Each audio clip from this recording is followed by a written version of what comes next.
সমন্বয়ে একটি দরদি, একটি পারস্পরিক ভালোবাসা এবং সম্মানের সমাজ গড়ে তোলা।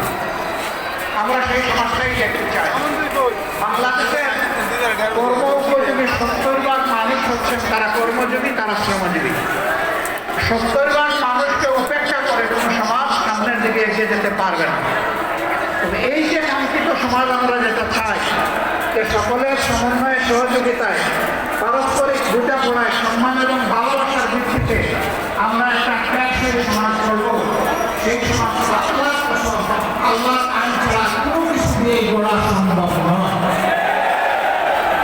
এটা দুনিয়ার প্রমাণিত সত্য। 150 বছর আগের এই দিনকে আজকে আমরা গভীর শ্রদ্ধায় পালন করছি। কিন্তু এই দিন পালন তো আমাদের বলতে হচ্ছে শ্রমিকদের অথবা অধিকাংশ জায়গায় হয়তো 8 ঘন্টা কর্মঘণ্টা আছে, কিন্তু 8 ঘন্টায় তাদের হাতে যে স্যালারি, যে বেতন, যে ভাতা তুলে দেওয়া হয়, এ দিয়ে তার নুন আনতে পান্তাও ঘুরে না, এইটুকু ছাড়তে পারে না। তাই বাধ্য হয়ে এক জায়গায় করে 8 ঘন্টা কাজ, আরেক জায়গায় গিয়ে করে 8 ঘন্টা কাজ। সে তো মেশিন নয় রে ভাই, সে তো একটা মানুষ। তারও একটা শরীর মতো আছে, তারও কাজের চাপে ক্লান্তি আসে, তারও বিশ্রামের প্রয়োজন হয়, তারও পরিবারকে সময় দিতে হয়, কিন্তু তাদের জীবনটা অনেকটা অমানবিক জীবন। আমরা এই অমানবিক জীবনের অবসান ঘটাতে চাই এবং এই অমানবিক জীবনের অবসান তখনই করবে যখন সত্যিকারে আমরা সবাই মিলে মানুষকে মানুষ হিসাবে গণ্য করবো এবং সম্মান দেব। মিল কারখানা, ফ্যাক্টরি, ইন্ডাস্ট্রিতে বেশিরভাগ জায়গায় ছোট্ট হলেও পুরুষদের জন্য এখন নামাজের ব্যবস্থা রাখা হয়, কিন্তু পুরুষদের পাশাপাশি এখন আমাদের নারীরাও কাজ করেন, মায়েরা, বোনেরা, কন্যারা কাজ করেন। তাদের জন্য ওই ধরনের নামাজের কোনো ব্যবস্থা রাখা হয় না। যারা নামাজ পড়তে চায় তাদেরকে আমি মালিক পক্ষের কাছে বিনীত অনুরোধ করব, মেহরবানি করে তাদের ইবাদত পালনের আপনারা অংশীদার হন।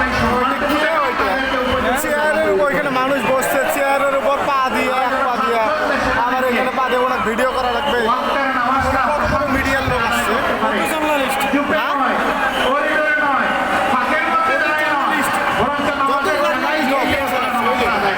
না ওই যে ওইখানে ওইখানে ওই যে ওইখানে দেখেন সামনে উপরে দাঁড়াইছে, উপরে দাঁড়ায় একটা মানুষ বসছে, ওইখানে পা রাখছে চেয়ারে। অন্য জার্নালিস্ট আছে, অন্য মিডিয়ার লোকেরা আছে না,